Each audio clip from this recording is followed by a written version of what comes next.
Hello student, welcome to University Plus. I am Kajal Yadav. As you all know, UP ने अपनी counselling start कर दी है। फर्स्ट राउंड के रजिस्ट्रेशन स्टार्ट हो चुके हैं आज से, यानी कि 7 अगस्त से ये सारा ही चीज़ें प्रोसेस स्टार्ट हो चुका है। अभी तक चॉइस फिलिंग और चॉइस लॉकिंग रिलेटेड जो भी था अपडेट वो सब बाकी है, बट हाँ, आपका रजिस्ट्रेशन स्टार्ट हो चुका है।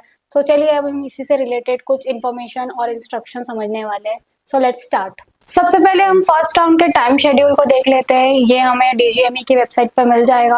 वहां से आकर हम चेक करते हैं, ये हिंदी और इंग्लिश दोनों लैंग्वेज में अवेलेबल है। तो अब यहाँ पर देखिए, आपका डेट है रजिस्ट्रेशन की डेट, ऑनलाइन रजिस्ट्रेशन की डेट और अपलोड डॉक्यूमेंट की डेट है 7 अगस्त से, यानी कि आज 12 बजे से शुरू हो चुकी है, जो कि 12 अगस्त तक रहने वाली है, दिन में 2 बजे तक। ओके, उसके बाद है date of deposition of registration fees and security money. ये भी आपका 7 अगस्त से स्टार्ट हो चुका है, जो कि 12 अगस्त तक रहने वाला है, शाम 5 बजे तक। तो इस टाइम लिमिट के अंदर अंदर आपको अपने सारे ये दोनों ही काम पूरे कर लेने हैं। इस बार इस नोटिफिकेशन में आपको नोडल सेंटर सेलेक्ट करने का ऑप्शन और चॉइस फिलिंग, चॉइस लॉकिंग, ये वाली चीजें अभी आपको नहीं दिख रही है। ये आने वाले समय में आपको दिखेगी। अभी आपको सिर्फ ये दो ही चीजें दिखेगी, पहला रजिस्ट्रेशन करना, उसके बाद अपने डॉक्यूमेंट अपलोड करने, और सेकंड रजिस्ट्रेशन फीस और सिक्योरिटी मनी। अभी तक साइट पर इतनी इन्फॉर्मेशन अवेलेबल है, इसके बाद ये आपके बाद में आने वाले समय में ये सारी चीजें देखने को आपको मिलेगी। ओके, हम नेक्स्ट इसमें इंस्ट्रक्शन से रिलेटेड बात कर लेते हैं। So let's move. 2 दिन पहले जो नोटिफिकेशन आया था उसमें बहुत सारे दिशा निर्देश हमें दिए गए थे, पहले हम उसके बारे में बात कर लेते हैं। सो इसमें सबसे पहली लाइन थी कि अगर आपने नीट क्वालिफाई कर रखा है तो आप इस काउंसलिंग में पार्टिसिपेट कर सकते हैं। उसके बाद सेकंड पॉइंट था कि आपको upneet.government.in पर लॉगिन करके अपना रजिस्ट्रेशन स्टार्ट करना है। ओके, सो नेक्स्ट पॉइंट था आपको आपको अपने ही मोबाइल नंबर और ईमेल का यूज करना है। ऐसा इसीलिए क्योंकि आपको जितनी भी अपडेट्स आएगी आगे वो उसी नंबर और उसी ईमेल पे मिलेगी। आप किसी और के नंबर यूज ना करें, उतना बेटर रहेगा आपके लिए। फोर्थ हमारी लाइन थी कि हमें ऑनलाइन माध्यम से पंजीकरण शुल्क 2,000 रुपए जमा कराना अनिवार्य होगा। ये हमारी रजिस्ट्रेशन फीस रहेगी, जो कि 2,000 रुपए है। ये नॉन रिफंडेबल अमाउंट रहेगा। उसके बाद आपको एक नोडल सेंटर सेलेक्ट करना है। आप अपने जल्द से जल्द नोडल सेंटर सेलेक्ट कर ले, क्योंकि बहुत सारे स्टूडेंट्स हैं, फिर आपको नोडल सेंटर ना मिले या आपके आसपास। वैसे भी आपको दूर का भी नोडल सेंटर अगर आप सेलेक्ट करते तो उसमें आपको बहुत ज्यादा इश्यूज रहने वाले नहीं है, क्योंकि आपको उन नोडल सेंटर पर फिजिकली वहां पर जाकर वेरिफिकेशन कोई डॉक्यूमेंट करवाना नहीं है। सो आप जल्द से जल्द नोडल सेंटर सेलेक्ट कर ले, वो आपके लिए बेटर रहेगा।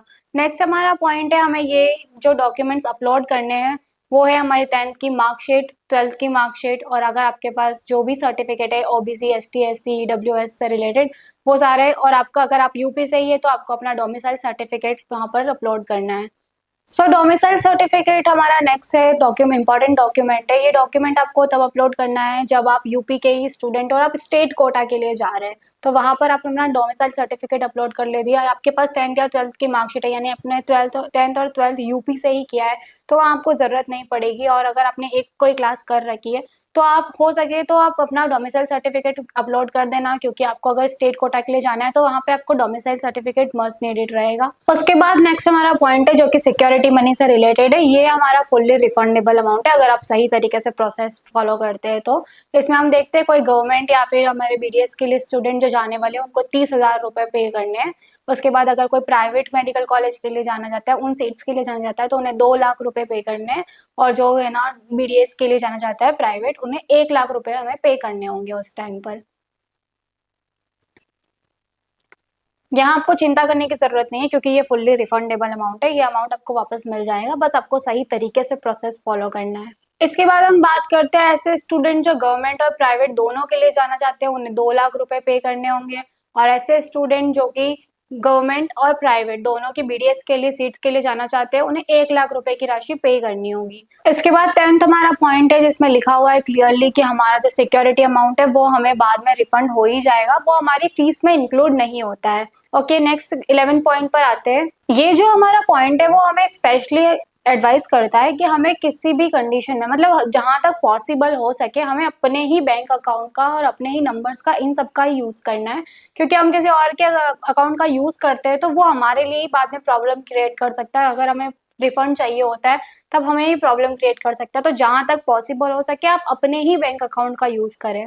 12th हमारा पॉइंट आप बहुत ही ध्यान से समझ लेना कि इसमें ये लिखा है क्लियरली कि आप किसी भी गवर्नमेंट या प्राइवेट मेडिकल कॉलेज से या फिर बीडीएस में फर्स्ट राउंड में एग्जिट लेना चाहते हैं, जहां आपको सीट अलॉट हो गई और आप वहां पे नहीं करना चाहते, तो वहां पे आपको फ्री एग्जिट मिलेगी। ये बहुत क्लियरली लिखा है कि वहां पर आप फ्रीली एग्जिट कर सकते हैं बिना किसी अमाउंट के।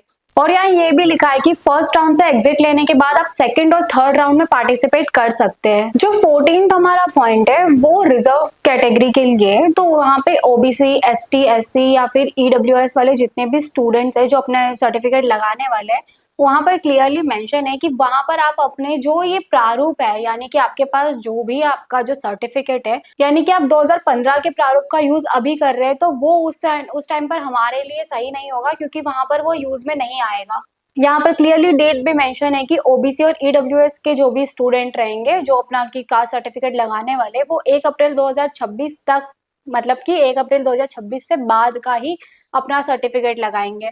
उसके बाद एसटी एससी के लिए भी यहाँ पर क्लियरली मेंशन है कि यहाँ पर वे आरक्षण संबंधी प्रमाण पत्र उत्तर प्रदेश शासन द्वारा अध्यंतर प्रारूप का निर्गत करा ले, जिससे वे कि प्रमाण पत्र का ऑनलाइन सत्यापन सुविधाजनक रूप से हो सके। वो अपने प्रारूप को भी चेक करा ले, किसी पुराने प्रारूप का आपका डॉक्यूमेंट यहाँ पर अप्लाई नहीं हो पाएगा।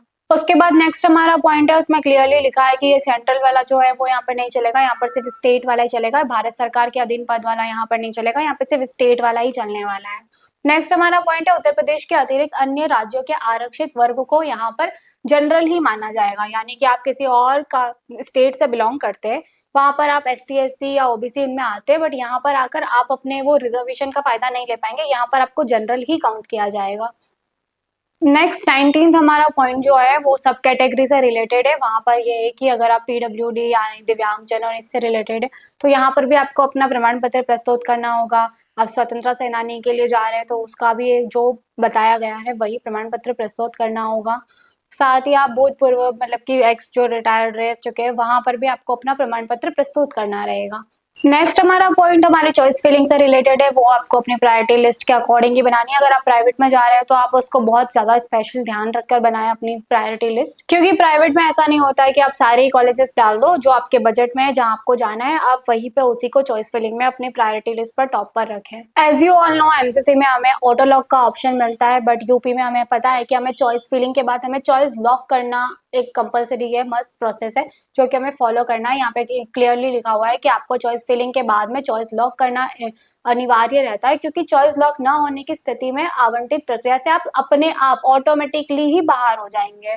नेक्स्ट हमारे पॉइंट में क्लियरली लिखा हुआ है कि चॉइस फिलिंग करने के बाद, उसे लॉक करने के बाद में फिर हम हमारी चॉइस में कोई भी चेंजेस नहीं कर सकते, तो बहुत ही सोच समझकर आप उसे लॉक कीजिएगा। नेक्स्ट जो 2 पॉइंट है उसे बहुत ही ध्यान से समझ लेना। आपको अगर गवर्नमेंट कॉलेज मिलता है तो आपको जो आवंटित कॉलेज रहेगा वहीं पे जाकर आपको वहां पर आवंटित कॉलेज में जाकर अपनी प्रवेश प्रक्रिया को कंप्लीट करना रहेगा। बट अगर आपको कोई प्राइवेट कॉलेज मिल रहा है तो प्राइवेट कॉलेज में आपको क्या, आपको एक नोडल सेंटर दिया जाएगा, उस नोडल सेंटर पे आपको जाना है, उसके बाद आपके डॉक्यूमेंट वेरीफाई होंगे, वो सारा प्रोसेस आपको वहां से करना है। तो ये दोनों पॉइंट आप बहुत ध्यान से समझ लीजिएगा। सो दोस्तों, अगर आप यूपी के स्टूडेंट हैं, अगर आप यूपी से ही अपनी एमबीबीएस करना चाहते हैं तो रजिस्ट्रेशन स्टार्ट हो चुके हैं और आप जल्द से जल्द रजिस्ट्रेशन कर लीजिए, क्योंकि आपको पता है 12 अगस्त लास्ट डेट रहने वाली है, तो आप एक रिजनेबल टाइम के अंदर अंदर अपना रजिस्ट्रेशन कंप्लीट कर लीजिए। ऐसे ही नीट यूजी काउंसलिंग से जुड़ी सभी अपडेट के लिए हमारे चैनल से जुड़े रहिए। धन्यवाद।